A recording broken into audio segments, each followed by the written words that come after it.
Thank you for subscribing to our channel. Today is Wednesday, November 11, 2020. CNN report. FDA recommends manufacturers include sesame as ingredient on food labels.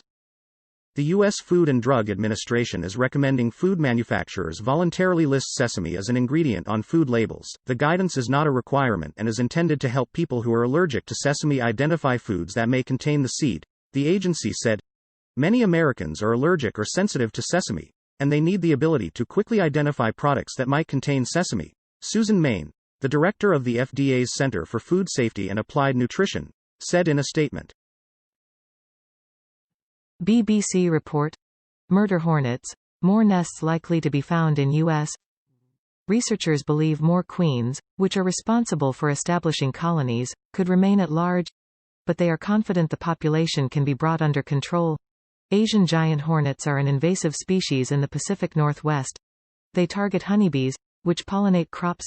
The insect, which is native to Japan and South Korea, can slaughter a bee colony in a matter of hours. They can also spit venom and inflict numerous powerful stings on humans. Fox report. Palestinian chief negotiator Saeb Erekat laid to rest. Surrounded by family and fellow Palestinian leaders and friends, Dr.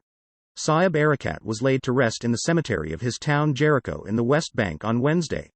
The ceremony was held during the Asr time, the afternoon prayer, and the sound of the muezzin was heard over the gravesite.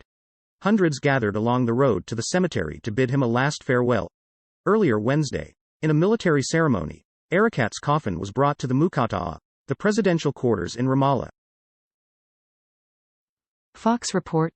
Pope Francis vows to end sexual abuse after McCarrick report. Rome, AP. Pope Francis pledged Wednesday to rid the Catholic Church of sexual abuse and offered prayers to victims of ex-Cardinal Theodore McCarrick, a day after the Vatican released a detailed report into the decades-long church cover-up of his sexual misconduct. Francis concluded his weekly general audience Wednesday by recalling that the report into the painful case of the former high-ranking American cardinal had been released the previous day. Al Jazeera report. Saudi's UK embassy denies report of clemency for female activists. Saudi Arabia's embassy in London has denied a report Riyadh was considering clemency for jailed female activists ahead of a G20 summit later this month.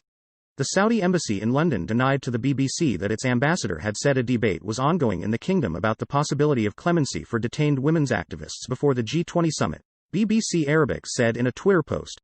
No further details were provided. Deutsche Welle report.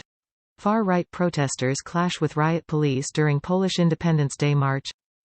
Far-right protesters in Warsaw, Poland, clashed with riot police on Wednesday during an annual Independence Day march attended by thousands, defying a ban on public gatherings due to the coronavirus pandemic. Many protesters participated in cars and on motorbikes in order to observe social distancing measures, but thousands of others chose to march on foot through the heart of the Polish capital. Some threw firecrackers, stones and bottles at police in riot gear and into windows with LGBT rainbow flags or signs of anti-government sentiment. CNN report. Here are the world leaders who congratulated Joe Biden. Leaders around the world have offered their congratulations to President-elect Joe Biden even as President Donald Trump refuses to concede his election loss. The calls, from some of the U.S. most consequential allies, signal a repudiation of Trump's attempt to cling to power. And the incoming Democratic president has held a number of phone calls with key U.S. allies in the days since CNN projected his victory. BBC report. Tigre crisis, local residents ordered to defend against Ethiopia army. It said local residents must defend against flagrant aggression by the federal government in Addis Ababa. Ethiopian PM Abiy Ahmed earlier rejected a request for peace talks from the Tigray authorities.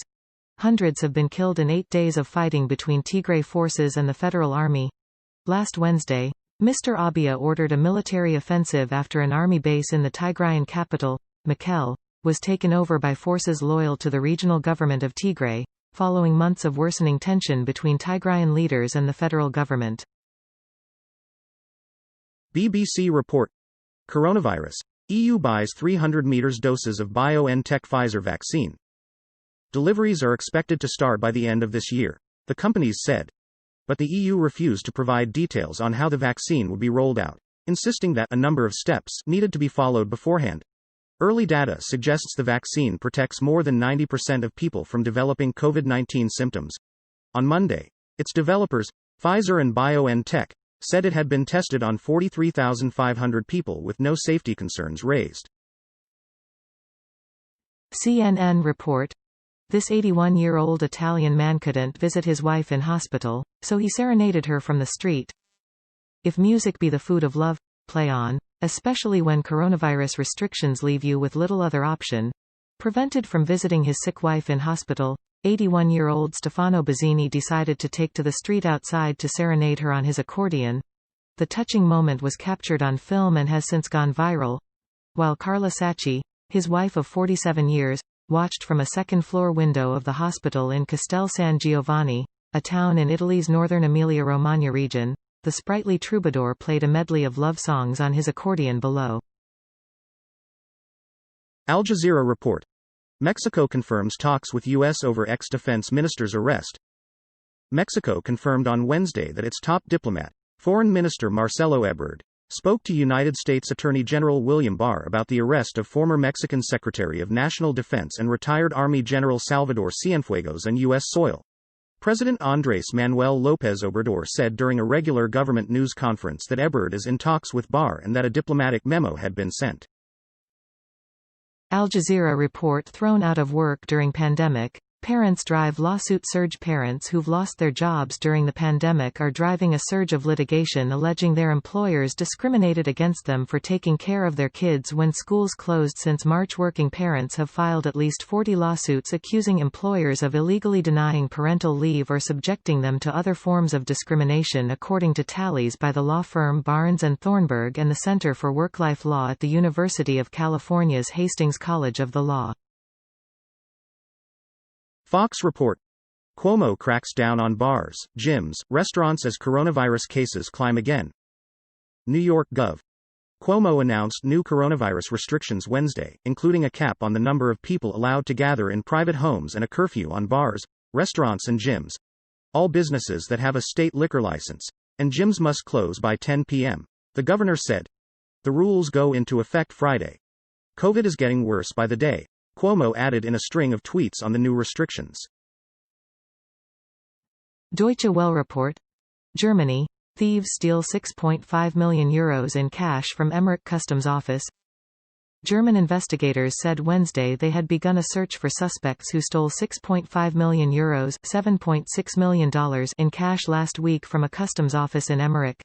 Police said in a statement the theft was a professionally planned and carried out operation by 3 as yet unidentified perpetrators. The thieves used a drill to get to the vault from an adjoining room in the cellar of the building. The details of the heist were revealed by German police on Wednesday and included photographs of one of the perpetrators, as well as a reward of €100,000 for information leading to the arrest and/or conviction of the suspects. Deutsche Welle report. Armenian protesters demand PM's resignation after Nagorno-Karabakh ceasefire. Thousands of Armenian protesters demanded Prime Minister Nikol Pashinyan step down over a ceasefire deal that saw territorial concessions to Azerbaijan in the disputed Nagorno-Karabakh region. Protesters shouted, "Nikol is a traitor," in Liberty Square in central Yerevan. Several hundred demonstrators marched on Parliament but were blocked by police in riot gear. Police said that 135 people were arrested and later released.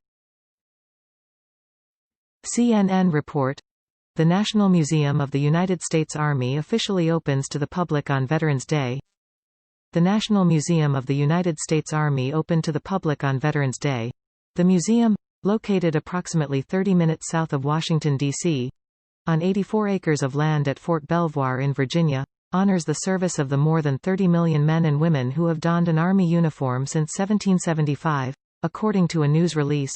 A live-streamed virtual opening ceremony took place on opening day, and Army Secretary Ryan McCarthy, among others, made remarks during the ceremony. Fox report. Florida mom arrested during school meeting over mask. A Florida woman was arrested Tuesday after refusing to wear a mask at a school board meeting where face coverings were required. Carrie Turner, 40, was taken into custody in front of her 2 children by police officers with Pinellas County Schools in Largo. In a video of the arrest widely circulated online, Turner's teenage daughter is heard screaming, "That's my mom! That's my mom!" Turner was charged with battery of a law enforcement officer, trespassing and disorderly conduct. Thank you for watching 5 p.m. recap. To be notified, you can subscribe our channel and activate the bell.